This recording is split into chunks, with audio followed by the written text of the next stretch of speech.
नमस्कार फ्रेंड्स, मैं आपकी दोस्त, आपकी कोच, आपकी होस्ट एडवोकेट प्रज्ञा भूषण आज हाजिर हूं अपनी पार्ट 2 सीरीज यानी कि authorities of housing authorities in Delhi and NCR को लेकर के।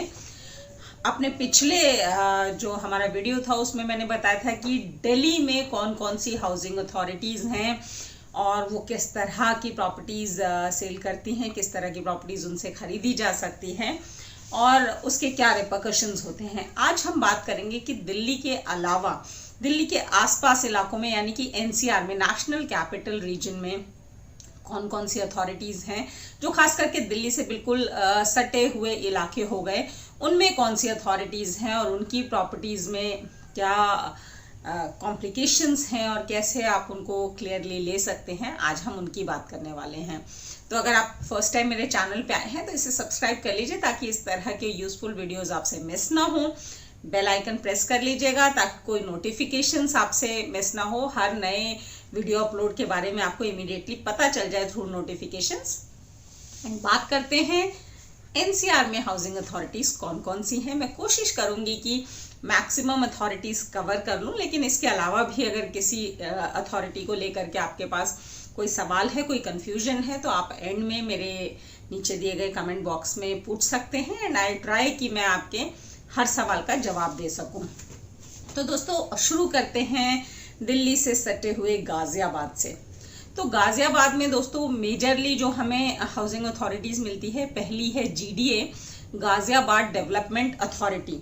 तो जीडीए में दोस्तों जो खास चीज है, जो प्रॉपर्टीज वो जीडीए से आप लेते हैं, अलॉटमेंट होती है और या तो वो लीज होल्ड प्रॉपर्टी होती है या फिर फ्री होल्ड होती है।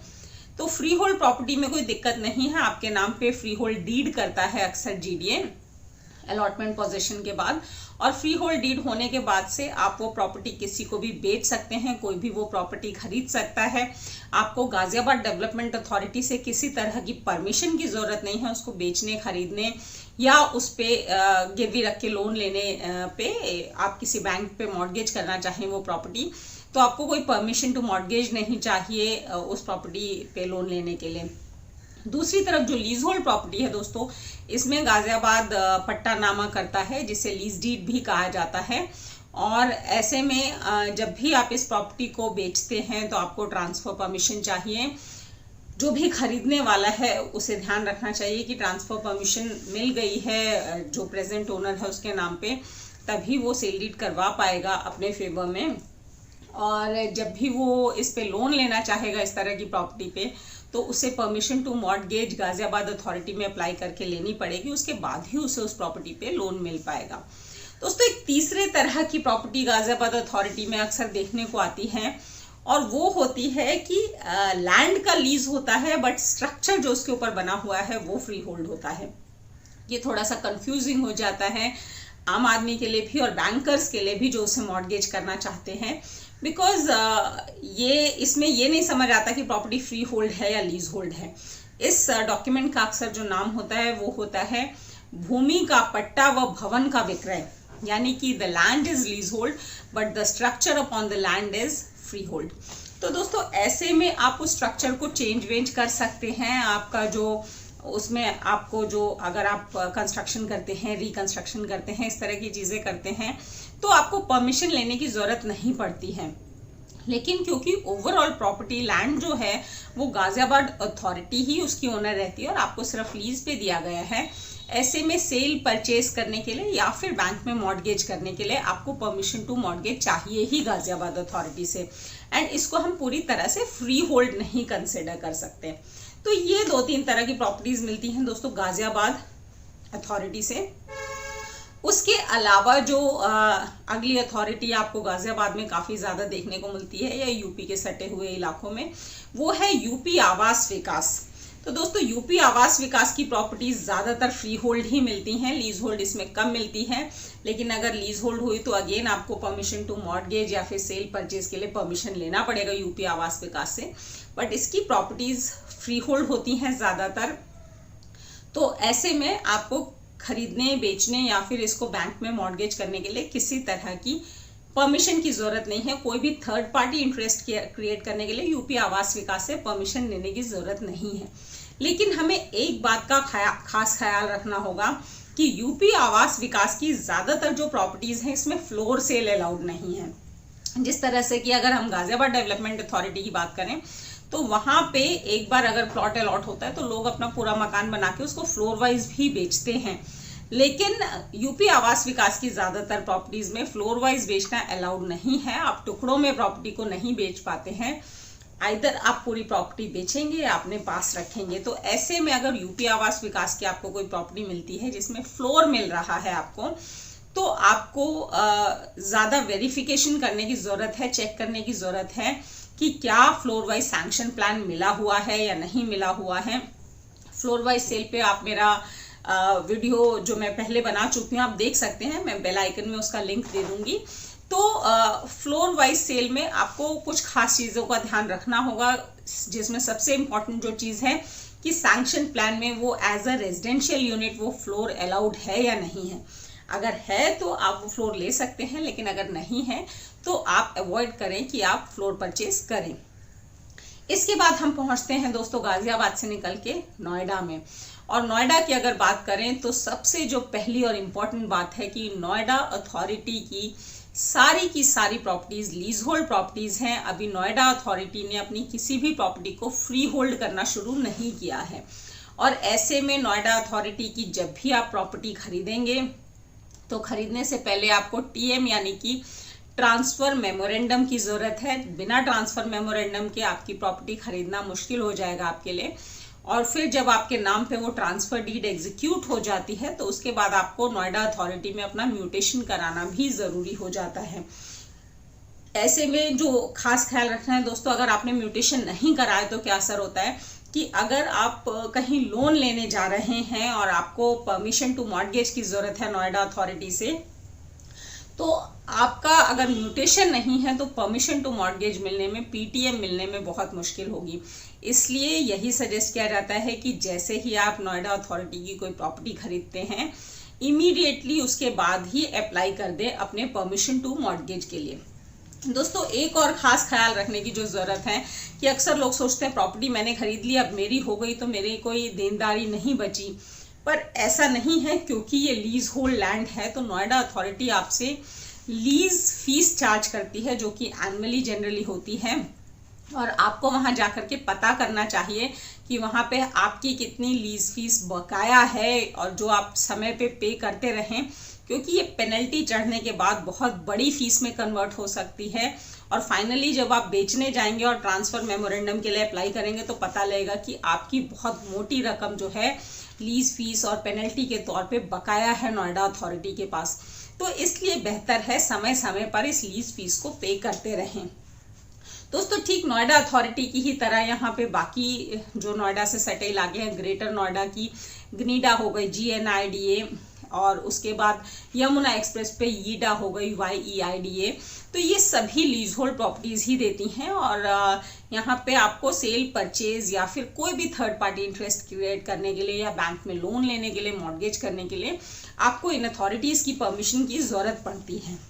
हाँ, इन अथॉरिटीज के जो सटे हुए किसानों के प्राइवेट लैंड्स हैं जो जिनका रिकॉर्ड अभी भी रेवेन्यू अथॉरिटीज में है, खसरा खतौनी में चढ़ा हुआ है, ये लैंड्स जो हैं जनरली फ्री होल्ड है और इनको खरीदने बेचने के लिए आपको एज सच किसी अथॉरिटी की परमिशन की जरूरत नहीं होती है। और ये आप ज़्यादा से ज़्यादा इसकी वेरिफिकेशन जो है तहसील रिकॉर्ड में कर सकते हैं कि ये कहीं एक्विजिशन में ना हो या इसमें कोई और प्रॉब्लम ना हो। तो ये बात थी दोस्तों नोएडा की। अब हम आगे बढ़ते हैं और फरीदाबाद पहुंचते हैं। तो फरीदाबाद में दोस्तों एक तो फरीदाबाद HBH है, हाउसिंग बोर्ड हरियाणा, जिसकी प्रॉपर्टीज आपको काफ़ी ज़्यादा मिलेंगी। हाउसिंग बोर्ड हरियाणा में अगेन जो प्रॉपर्टीज हैं आइदर लीज होल्ड हैं या फिर फ्री होल्ड हैं। तो जो फ्री होल्ड हैं ऑब्वियसली उसको आपको खरीदने बेचने में किसी परमिशन की ज़रूरत नहीं है, लेकिन लीज होल्ड में आपको अगेन HBH से परमिशन लेनी होती है। एक और ख़ास बात जो आपको ख्याल रखना है HBH की प्रॉपर्टीज़ में दोस्तों, कि इसके किसी कन्वेंस डीड में क्लॉज होता है आखिरी में कि ये इतने साल तक प्रॉपर्टी बेची ही नहीं जा सकती। किसी में 5 साल होता है, किसी में 10 साल होता है या 3 साल भी होता है। तो ये आपको जब आप प्रॉपर्टी खरीद रहे हैं, इंस्पाइट की वो कन्वेंस डीड है और वो फ्री होल्ड प्रॉपर्टी है, कोई दिक्कत नहीं है, कोई परमिशन की ज़रूरत नहीं है, फिर भी आप उस डॉक्यूमेंट को ध्यान से पढ़ लें कि कहीं ऐसा तो नहीं है कि उसके लास्ट में कहीं ऐसा कुछ क्लॉज हो कि अगले 5 साल तक ये प्रॉपर्टी बेची ही नहीं जा सकती। खास करके जो बैंकर्स इस पे लोन देते हैं, अब क्योंकि थर्ड पार्टी इंटरेस्ट क्रिएट करना अलाउड ही नहीं है अगले 5 साल तक, और आपने कन्वेंस डीड होते ही अगले 2 या 3 महीने में ही इस पे लोन दे दिया, तो आपको मुश्किल आ सकती है अपने सरफेसी को अप्लाई करने में या फिर इस प्रॉपर्टी को अटैच करके बेचने में। अगर आपका कस्टमर डिफॉल्टर हो जाता है तो आपको HBH की प्रॉपर्टीज में ये ध्यान रखना होगा कि उसमें कहीं सेल, परचेज या थर्ड पार्टी इंटरेस्ट क्रिएट करने में कोई कंडीशन तो अप्लाई नहीं हो रही है। नेक्स्ट आते हैं दोस्तों MCF यानी कि म्युनिसिपल कॉरपोरेशन फरीदाबाद।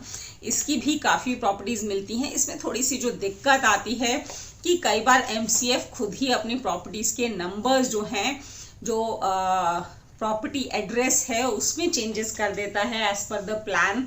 नए प्लान्स जो बनते हैं तो आपको हर प्रॉपर्टी का जो सीक्वेंस है, प्रॉपर्टी टाइटल डॉक्यूमेंट्स हैं, उसमें प्रॉपर्टी एड्रेस ठीक आ रहा है कि नहीं, और अगर चेंज हो रहा है तो आप उस नए एड्रेस को MCF से अटेस्ट ज़रूर करवाएं, एक्नॉलेज ज़रूर करवाएं कि पिछला नंबर इस प्रॉपर्टी का ये था और नया एड्रेस इस प्रॉपर्टी का ये हो चुका है।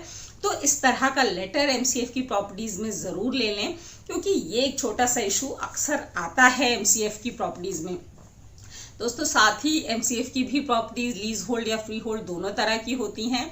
तो लीज होल्ड और फ्री होल्ड में आपको क्या क्या चाहिए, जनरली मेरा वीडियो बना हुआ है जो मैंने आई बटन में दिया है, आप उसको भी गौर से देखिएगा तो आपको ज़्यादा समझ आएगा कि लीज होल्ड में आपको किन चीज़ों का ध्यान रखना है और फ्री होल्ड प्रॉपर्टीज़ में किन चीज़ों का ध्यान रखना है। इसके अलावा दोस्तों सोसाइटीज़ के भी काफ़ी प्रॉपर्टीज़ मिलती हैं, जो सैनिक सोसाइटीज़ हैं और इस तरह की सोसाइटीज़ हैं जिसकी प्रॉपर्टीज़ फरीदाबाद में काफ़ी देखने को मिलती है, जहां पर अगर फ्री होल्ड, ज़्यादातर ये फ्री होल्ड ही हैं, बट स्टिल आपको सोसाइटी का NOC लेना पड़ता है इसको सेल, परचेज या फिर थर्ड पार्टी इंटरेस्ट क्रिएट करने के लिए। तो इसका आप ज़रूर ध्यान रखें। अब इससे हम आगे बढ़ते हुए पहुंचते हैं दोस्तों गुड़गांव, और गुड़गांव में आपको सबसे पहले मिलेगा हुडा। हुडा वैसे फरीदाबाद में भी काफ़ी देखने को मिलता है, लेकिन हुडा जो है बहुत सिस्टमैटिक अथॉरिटी है। यहाँ पे हर चीज़ का आपको, हर ट्रांसफ़र का, हर नेक्स्ट जो आपने ट्रांसफ़र या मॉर्गेज किया है उसका डेटा कंप्लीट मिलता है, कोई दिक्कत नहीं आती है। इसलिए इसमें मल्टीपल फंडिंग वगैरह होने के चांसेस ना के बराबर होते हैं, फ्रॉड होने के चांसेस ना के बराबर होते हैं, क्योंकि जब आप हुडा में कोई भी प्रॉपर्टी लेते हैं तो अक्सर आपको कन्वेंस डीड मिलेगी, यानी कि फ्री होल्ड होती है, बट फ्री होल्ड होने के बावजूद हुडा शायद इकलौती ऐसी अथॉरिटी है जिसमें ये क्लॉज है कि आपको हर ट्रांसफ़र के लिए, सेल के लिए, परचेज के लिए, मॉर्गेज क्रिएट करने के लिए, कोई भी थर्ड पार्टी इंटरेस्ट क्रिएट करने के लिए हुडा की परमिशन लेनी ज़रूरी है। यानी कि आपकी हर ट्रांजैक्शन का रिकॉर्ड फ्री होल्ड होने के बावजूद हुडा अथॉरिटी में मिलता है, वहाँ पे पाया जाता है, which is Haryana urban development authority. और यहाँ पे जब आपके नाम पे कन्वेंस डीड हो जाती है उसके बाद भी जब आप किसी को ट्रांसफ़र करते हैं, प्रॉपर्टी सेल करते हैं, तो नए ओनर के नाम पे री अलॉटमेंट लेटर इशू करता है हुडा।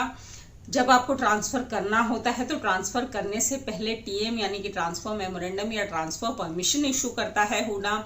और जब आपको ये प्रॉपर्टी मॉर्गेज करनी है तो परमिशन टू मॉर्गेज लेना भी स्पेसिफिकली ज़रूरी है, रिक्वायर्ड है हुडा की प्रॉपर्टीज़ में।